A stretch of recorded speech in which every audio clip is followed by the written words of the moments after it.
Welcome to the channel mystic tarot. मेरा नाम आमना है और ये मिड जून की रीडिंग है जो कि मैं एक्वेरियस लोगों के लिए करूँगी। रीडिंग जो है वो एज़ यूजुअल रिलेशनशिप के लिए और करियर के लिए होगी। इसके अलावा मैं एक कार्ड आपके लिए ड्रॉ करूँगी और यहाँ पे मेरे पास डेक मौजूद है। ये है messages from your angels, Doreen Virtue का ये डेक है और इससे हम एक कार्ड ड्रॉ करेंगे एक मैसेज के लिए कि आपको जो कि आपके तक पहुंचना जो है वो इन 15 दिनों के लिए निहायत ज़रूरी है। So let's start. देखते हैं कि एक्वेरियस लोगों के लिए रीसेंट पास्ट की एनर्जीज़ जो हैं वो क्या हैं, कब से सूरत हाल है ये और क्या आने वाले दिनों में फिर होने जा रहा है। उसके लिए हम करंट एनर्जीज़ देखेंगे और उसके बाद हम देखेंगे कि कमिंग फ्यूचर में क्या सिचुएशन रहेगी। सो रीसेंट पास्ट में queen of pentacles, queen of cups और फूल एनर्जी। ओके, बहुत ही ज़्यादा फेमिनिन एनर्जी के तौर पे फेमिनिन एनर्जी नज़र आ रही है यहाँ पे। एक्वेरियस इसका मतलब ये है कि चाहने के बावजूद, ख्वाहिश के बावजूद नया स्टेप लेना उनके लिए शायद मुमकिन नहीं था पिछले कुछ अरसे के अंदर। इमोशंस जो हैं वो बहुत ही ज़्यादा जैसे मौजूद थे लेकिन बहुत ही फेमिनिन थे। इसका मतलब ये है कि आप दूसरे का इंतज़ार करते हो कि वो आपकी तरफ आए, बजाय इसके कि आप ख़ुद कोई एक्शन लो, आप ख़ुद कोई इनिशिएशन करो, चाहे आप मेल हो चाहे आप फ़ीमेल हो। रिलेशनशिप के अंदर स्पेशली आप इंतज़ार करते हो कि दूसरा पर्सन जो है वो आपकी तरफ आए। करियर के पॉइंट ऑफ व्यू से ये सूरत हाल ऐसी है जहाँ पे आप बहुत ज़्यादा इवेल्युएट कर रहे हो, आपके अंदर एक स्पार्क है क्रिएटिविटी का, ठीक है। यहाँ पे इस टाइम पे ये मैसेज जिन भी एक्वेरियस लोगों के लिए है, वहाँ पे एक ख़ास किस्म की क्रिएटिविटी मौजूद है जो कि अपना इजहार चाह रही है, मौका चाह रही है कि उस क्रिएटिविटी को मौका दिया जाए अपने सामने लाने का। और आपने अपना काम शायद स्टार्ट करने के बारे में सोचा था पिछले कुछ अरसे के अंदर और उसके लिए सबसे पहला स्टेप आपने ये लिया कि आपने अपने फाइनेंशियल जो सिचुएशन है एग्जैक्टली वो क्या है, बैंक बैलेंस क्या है, अगर किसी के साथ पैसे बोरो किए हुए हैं या बोरो लिए हुए हैं, हर दो सूरतों में आपने वो एस्टिमेशन भी की और कैलकुलेशन भी की और पैसे अपने जो है वो रिकवर भी करने की कोशिश हो सकता है कुछ लोगों ने। अगर ख़ास तौर पे अगर आपने पैसे किसी को उधार दिए हुए थे तो आपने वो रिकवर करने की कोशिश भी लाजमी तौर पे की होगी। उसके बाद एक फ़ेज़ आ जाता है फिजिबिलिटी का और प्लानिंग का, वो भी यहाँ पे होता हुआ नज़र आ रहा है। और मुझे लगता है कि आप में से कुछ लोगों ने इस पिछले कुछ अरसे के अंदर शायद अर्ली दिस ईयर आपने कुछ ना कुछ फरवरी तक के टाइम पीरियड में कुछ ना कुछ नया सेटअप स्टार्ट भी किया हो।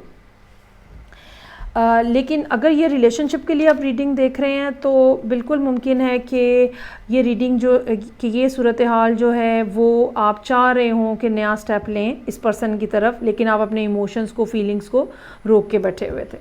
अब हम देखते हैं कि करंट एनर्जीज़ जो हैं वो क्या हैं। जून के महीने में 15 जून से लेके और 30 जून तक का जो टाइम पीरियड है उसमें क्या है। ओके जी, तीनों कार्ड जो हैं वो सोर्ड लिए हुए हैं। मेंटल स्ट्रेस नज़र आ रहा है। ये मेंटल स्ट्रेस की मुख्तलिफ रीज़न्स हो सकती हैं। अगर रिलेशनशिप है तो हो सकता है कि दूसरे पर्सन ने भी आपके साथ वही किया हो जो इतने अरसे से आप उनके साथ करते आ रहे हैं। कोई ना कोई लीगल जो है वो हिंड्रेंस हो सकती है जो कि इस सारी सूरत हाल के अंदर मौजूद हो सकता है कि एक्वेरियस लोग किसी ऐसे शख्स को अप्रोच करना चाह रहे हों जो जिसके साथ कोई ना कोई लीगल कोई इशू है, डॉक्यूमेंट्स का कुछ मसला है, आईडी कार्ड का कुछ मसला है, अगर किसी दूसरे कंट्री में है और आने जाने का मसला है कोविड की वजह से। अगर ये रिलेशनशिप ऐसा है जिसमें दूसरा पर्सन या आप ख़ुद किसी प्रीवियस रिलेशनशिप से बाहर आए हैं तो लीगल डॉक्यूमेंट्स जो हैं वो ये कोई ना कोई ऐसा लीगल इशू जो है वो नज़र आ रहा है। इस टाइम पीरियड के दौरान ये 15 दिन का बिल्कुल ऐसा मौका है कि कोई ना कोई चीटिंग की सूरत हाल बने, कुछ ना कुछ इस किस्म की सिचुएशन बने कि जहाँ पे आप किसी दूसरे का फ़ायदा उठाते हो, आप अपने आप को बेनिफिट देने के लिए दूसरे का फ़ायदा उठाते हो। तो ये करना जो है ये आपके लिए नुकसानदेह होगा, फौरी तौर पे सामने आ जाएगा, आप पकड़े जा सकते हो। अगर आप डॉक्यूमेंट्स के अंदर कुछ ना कुछ फॉर्जरी करने की कोशिश कर रहे हो, पकड़े जा सकते हो। मत करिएगा ऐसा, बिल्कुल भी मत करिएगा। It's not the right time के, वैसे तो खैर कभी भी फ्रॉड नहीं करना चाहिए, लेकिन बाज़ टाइम इस किस्म के होते हैं जो फ़ौरन आपको पकड़ा देते हैं। जहाँ तक रिलेशनशिप की बात है तो भी आपको वेट करना चाहिए, जब तक ये लीगल मसला हल नहीं हो जाता तब तक आगे हाथ मत बढ़ाएं। सूरत हाल को बिल्कुल क्रिस्टल क्लियर हो जाने दें और फिर आप इस पर्सन की तरफ आगे बढ़ें। ये हो सकता है कि इस टाइम पीरियड के दौरान आप लोगों की कम्युनिकेशन हो, आप अपनी कोई फीलिंग्स के बारे में कुछ बात करना चाहें, लेकिन बहुत ज़्यादा रोमांटिक होना शायद आपके लिए बेनिफिशियल नहीं होगा इस टाइम पीरियड में। सो अब हम देखते हैं कि कमिंग फ्यूचर में क्या सूरत हाल रहेगी। स्ट्रेंथ, नाइट ऑफ पेंटिकल्स और 9 ऑफ सोर्ड्स। पहली बात तो ये कि ये सिचुएशन जो है अगस्त तक कुछ ना कुछ इसी तरह की बरकरार रहेगी। शायद अगस्त के बाद जाके, अगस्त में या अगस्त के बाद जाके इस तरह की सूरत हाल बने जहाँ पे आप फिर कुछ ना कुछ स्टेप ले सकें इस पर्सन की तरफ। ये स्टेप जो है ये यकीनन ऐसा होगा जो कि बड़ा ही स्लो होता है और कुछ भी ऐसा डिसाइसिव नहीं होता है। आप ग्रेजुअली अप्रोच करते हो किसी को, माइंड मेकअप करते हो, देखते हो कि वो क्या सोच रहे हैं, आप क्या कर रहे हो। ये सब सूरत हाल जो है मुझे ये लगता है कि सितंबर तक ये सिचुएशन जो है ये ऐसी ही रहेगी और सितंबर के बाद आप इस पोजीशन में होगे कि आप कुछ ना कुछ इजहार कर सको बेसिकली, और कोई ना कोई इस किस्म की ऑफ़र कर सको जो कि इस कनेक्शन को रिलेशनशिप में बदल सके या रिलेशनशिप को नेक्स्ट लेवल पे लेके जा सके। लेकिन ओवरऑल ये सूरत हाल जो है ये अभी इसी तरह लिंगर ऑन होगी और इसको मज़ीद बेहतर होने में तकरीबन 1 साल का अरसा भी लग सकता है।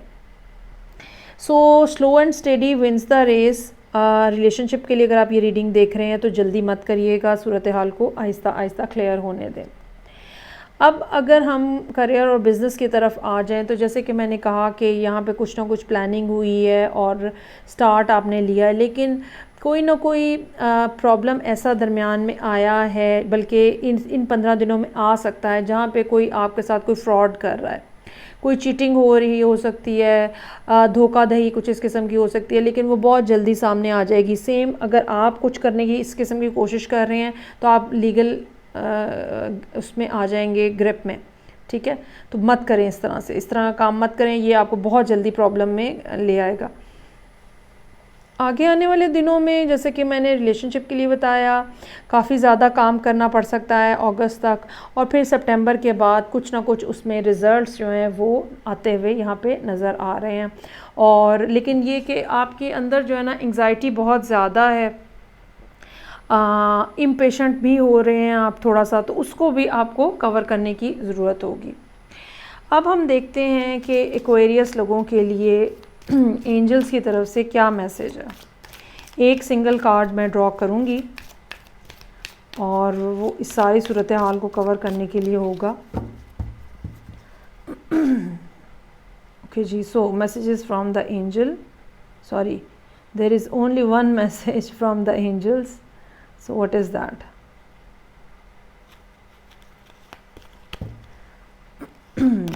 अच्छा जी, आपके लिए मैसेज है time out. You have been so busy taking care of everyone else's needs, but now it's time to stop and take care of yourself. Okay, ये सूरत हाल में इस तरह से कार्ड जो है एक्सप्लेन हो रहा है कि शायद ये जो सारी सूरत हाल यहाँ पे नज़र आ रही है, तो यहाँ पे आपने जो ये नया स्टेप लेने की कोशिश की है, चाहे करियर में चाहे रिलेशनशिप में, इसकी एक रीज़न जो है वो ये हो सकती है कि आपने अपने अंदर बहुत अकेलापन महसूस किया हो और आपने ये देखा हो कि हर कोई अपनी ज़िंदगी में बिज़ी हो जाता है और अल्टीमेटली आप ही अकेले रह जाते हैं। सो इट्स अभी टाइम ऐसा है, जो आपके लिए मैसेज है वो ऐसा है कि आपको अपने आप को प्रायोरिटाइज़ करने की ज़रूरत है, अपनी नीड्स को प्रायोरिटाइज़ करने की ज़रूरत है। अगर आप बहुत ही ज़्यादा फैमिली ओरिएंटेड थे और आप बहुत ही ज़्यादा आपका सारा रुझान इस बात पे था कि इसकी भी ज़रूरत पूरी हो जाए, उसकी भी ज़रूरत, तो नाउ इज़ द टाइम कि जहाँ पे आप ये सब करना बंद कर दें और आप अपने आप को प्रायोरिटाइज़ करें। अगर किसी और ने कोई गलती की है, जैसे कि मैंने कहा कि कोई और भी चीटिंग में इन्वॉल्व हो सकता है जो फ़ौरन पकड़ा जाएगा, सो आप हर एक को हर जगह पे सपोर्ट नहीं कर सकते, हर एक को हर जगह पे बचाने नहीं पहुंच सकते।